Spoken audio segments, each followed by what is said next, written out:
jour, la paracha qu'on fera Be'ezrat Hashem ce Shabbat, ça va être parachat Vayera. Dans parachat Vayera, on voit là-bas la destruction de Sedom va'Amora, Sedom et Gomor. C'est marqué dans la paracha Za'akat Sedom va'Amora ki raba vechatatam ki kaveda me'od. Il faut savoir que Sedom, c'était le symbole de toute cruauté qu'on peut imaginer, méchanceté qu'on peut imaginer dans le monde. Aucune pitié dans la ville de Sedom. Tout celui qui avait besoin de quelque chose, il était éliminé. Il faut savoir que les habitants de la ville de Sedom, c'est la Suisse d'aujourd'hui. Je m'explique pourquoi c'est la Suisse, parce qu'il faut savoir qu'en Suisse aujourd'hui, elle n'est pas d'accord de presque recevoir aucun citoyen qui va habiter dans son pays. Il faut d'abord habiter en Suisse pendant quelques années, et pendant ces années-là, il faut prouver ta richesse, toute la possibilité que tu as pour pouvoir gagner de l'argent et faire gagner de l'argent à ce pays. À partir du moment que tu n'as pas les moyens de pouvoir vivre de toi-même et faire vivre des autres personnes, alors tu ne pourras jamais avoir cette citoyenneté suisse. Pourquoi? Pour la simple raison qu'ils ont peur qu'on va toucher tout leur système économique. Parce que si il va y avoir des gens qui vont habiter dans ce pays, et c'est des gens qui ont besoin d'être soutenus socialement, alors le pays va avoir des pertes. Ils ne veulent pas avoir des pertes. C'est exactement ce qui s'est passé à Sedom. Il faut savoir que la ville de Sedom, c'était une ville très très riche. Tous les gens qui habitaient là-bas, c'était des gens avec beaucoup de fortune. La ville même, elle était riche. Là-bas, ils avaient beaucoup de mines. Et grâce à ces mines de charbon, et ce pays, cette ville de Sedom, elle était riche. Tout celui qui n'avait pas la possibilité de prouver sa richesse ne pouvait pas venir habiter, devenir citoyen de la ville de Sedom. Même celui qui voulait venir comme touriste, il ne pouvait pas venir à Sedom. Et là-bas, ils ont instauré quelques lois pour faire comprendre à tous les gens qui n'ont pas les moyens financiers de venir là-bas à Sedom, de ne pas venir du tout. Il y a une Gemara Sanhedrin, page Kouftet, là-bas la Gemara elle raconte que dans la ville de Sedom, ils avaient là-bas 4 juges. Et les 4 juges, ils ont instauré des lois. Ils avaient un code dans cette ville et ils avaient des lois. Et ces 4 juges-là, ils ont instauré quelques codes et on va ramener 2 ou 3 codes qu'ils ont instaurés. Là-bas, la Gemara dit, si un homme, il a frappé une femme enceinte, si par exemple, il y a une femme qui ne faisait pas partie de la ville de Sedom, elle traversait la ville de Sedom, et cette femme, elle était enceinte, et un habitant de la ville Sedom, il a frappé cette femme sans faire exprès, en faisant exprès, et cette femme, elle a perdu l'enfant. Alors on disait au mari de cette femme-là, que ta femme, il faudra que tu la laisses à ce monsieur. Lui, il t'a fait perdre un enfant, il va te faire un autre enfant. Il fallait qu'il aille avec cette femme, il fallait qu'il la mette enceinte. Deuxième chose, un homme qui a coupé l'oreille de l'animal de quelqu'un qui a traversé la ville de Sedom.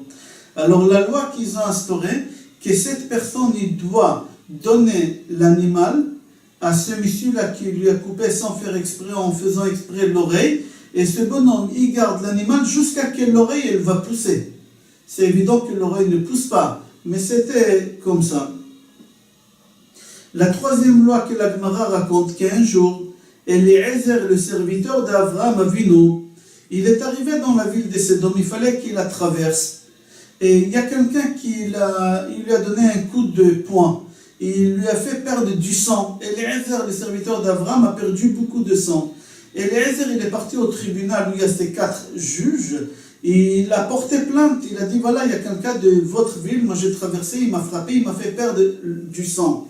Le juge, il lui a dit, tu dois lui payer de l'argent. Eliezer, le serviteur d'Avraham, il doit payer au monsieur de l'argent. Pourquoi? Il lui a dit que c'est bien pour la santé de temps en temps d'aller faire une prise de sang. Il faut enlever du sang du corps. Comme ça, le sang, il se renouvelle. Et il fallait payer pour faire ça. Maintenant, le monsieur, il t'a fait perdre du sang. Il faut lui payer. Le serviteur d'Abraham, Eliezer, il a pris une pierre et il l'a jetée sur ce juge, et le juge, il a perdu du sang. Et Eliezer, le serviteur d'Abraham, il a dit à ce juge, maintenant toi tu me dois de l'argent. Maintenant, au lieu de me donner de l'argent, tu vas donner l'argent à l'autre, et moi, mon argent, je le garde. Le serviteur d'Abraham, il lui a jeté une pierre au juge. Il a dit, voilà, moi aussi, je t'ai fait perdre du sang. Il faudra que tu me payes, comme tu as dit. Au lieu de me payer, va payer à celui que je dois lui payer parce qu'il m'a fait perdre du sang. Et moi, mon argent, je le garde. Encore un exemple que la Gemara Sanhedrin, page Kouftet, raconte qu'il y avait une jeune fille à Sédom qu'elle cachait tout le temps du pain dans une cruche. À l'époque, ils n'avaient pas de robinet d'eau. Il fallait prendre une cruche et aller jusqu'au puits à la sortie de la ville et puiser là-bas de l'eau. Et elle cachait du pain dans cette cruche-là. Et chaque fois quand elle partait et puisait de l'eau en cachette, elle retirait le pain et elle donnait à un pauvre. Un jour, la Gemara raconte qu'ils ont attrapé cette fille-là, qu'elle donnait à manger à des pauvres. Et ils ont pris cette fille, ils l'ont mis nue, et ils ont badigeonné tout son corps avec du miel, et ils l'ont laissé sur le toit de la maison. Et il y a des abeilles qui sont venues, ils l'ont piqué, cette fille-là, jusqu'à ce que la fille elle est morte. Là-bas, la Gemara et le Midrash racontent beaucoup des histoires de la méchanceté, de la cruauté des habitants de la ville de Sédom. Eux, les habitants de Sédom, ils ont adopté pour eux la loi de la jungle. La loi de la jungle, c'est le plus fort, c'est lui qui y vit. Celui qui il est faible, il faut qu'il meure. Eux, ils disaient, nous on est comme dans la jungle. Nous on est des singes, mais des singes développés. Et là-bas dans la jungle, le plus fort il résiste, et celui qui est faible, il s'en va. Il faut savoir que tout ça, c'était la vision de Sédom. Aujourd'hui en Suisse, c'est comme ça. Mais la vision de la Torah et la vision du judaïsme, c'est exactement le contraire de ça. La Torah dit que l'homme, ce n'est pas un singe qui est développé, seulement l'homme, c'est la couronne de la création de Akadosh Baruch Hu. La Torah, elle nous éduque beaucoup dans ce caractère de donner, de partager, de penser à l'autre. C'est marqué dans la Torah, Vechi amur chachicha ve'echezak tabo. Vechi amur chachicha, si tu vois que ton frère il a besoin d'un soutien, qu'il a besoin d'une aide, que ce soit un soutien psychologique ou financier, tu as l'obligation, d'après la Torah, d'être présent et de le soutenir. Comme ça, c'est marqué. Tu dois penser à l'autre. L'homme, il n'est pas créé du tout pour lui, uniquement pour lui. L'homme, il est créé pour aider l'autre. Le but de l'homme, de la création de l'homme, c'est de faire en sorte que l'autre, il aura tout ce qu'il faut avec une qualité de vie extraordinaire. Là-bas, la Gemara dit que l'homme, il vient dans ce monde-ci nu. Et il s'en va aussi de ce monde nu. Mais c'est lui qui est intelligent. Il faut qu'il sache comment faire en sorte de pouvoir jeter de ce monde-ci à l'autre monde des choses pour qu'il puisse les retrouver après. La Gemara, elle donne une parabole.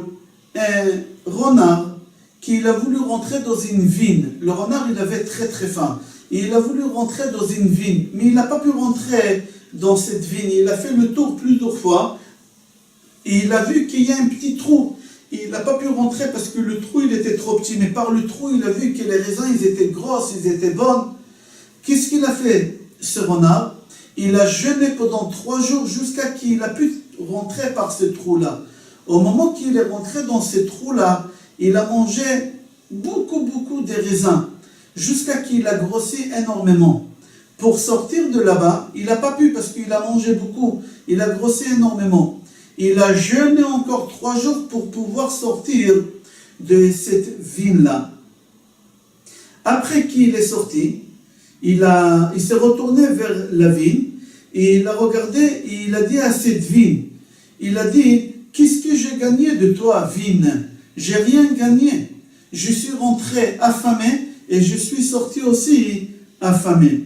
Là-bas, la Gemara dit, si lui, il était intelligent, ce renard, comme on dit, Alors il aurait pris des raisins et il aurait fait passer par ce trou plein de raisins, et après il serait sorti de ce trou-là, et là-bas il aurait mangé autant qu'il aurait voulu. Mais lui, il était bête. Il a jeûné 3 jours, il a pu rentrer, il a mangé, il n'a pas pu sortir, il fallait jeûner pour sortir. Mais un peu de chokhma, un peu de sechel, un peu de la sagesse, fais sortir par ce trou-là, et après tu sors, et là-bas tu pourras profiter et manger. Là-bas, la Gemara dit, c'est exactement ce monde-ci et le monde futur. Nous, dans ce monde-ci, on essaye de manger, de profiter. On ne pense pas du tout au monde futur. Au contraire, on doit de ce monde-ci faire le maximum possible des choses qu'on puisse passer par le trou où on va partir là-bas pour le retrouver dans le monde futur, dans la vie infinie. Comme ça là-bas, la Gemara a dit. Pour cela, il faut savoir, au moment que tu donnes aux autres, n'y crois pas qu'il va te manquer. La Gemara dit, c'est exactement comme une bougie. Si toi, tu as une bougie qui est allumée, et je te demande l'autorisation d'allumer mon bougie avec ta bougie.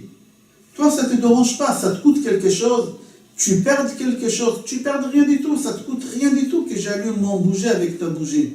C'est exactement quand on pense aux autres, quand on donne aux autres, quand on partage avec les autres. Sache que tu ne perdras rien du tout. Toi, tu crois que tu vas perdre, parce que tu vois, tout à l'heure, j'avais 100, maintenant, j'ai que 50, j'ai donné 50. Mais c'est une erreur, les 50 que tu as, tu ne les as pas.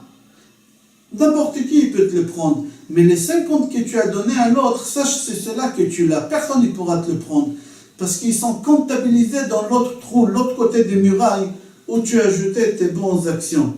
Toujours, il faut savoir que chaque chose que nous, on croit qui va nous manquer, c'est faux et archi-faux. S'il y a quelque chose qui va me manquer, Akadosh Baruch Hu, il va me combler. Et si j'ai quelque chose que je ne l'ai pas et l'autre il a parce que ce n'est pas bien pour moi.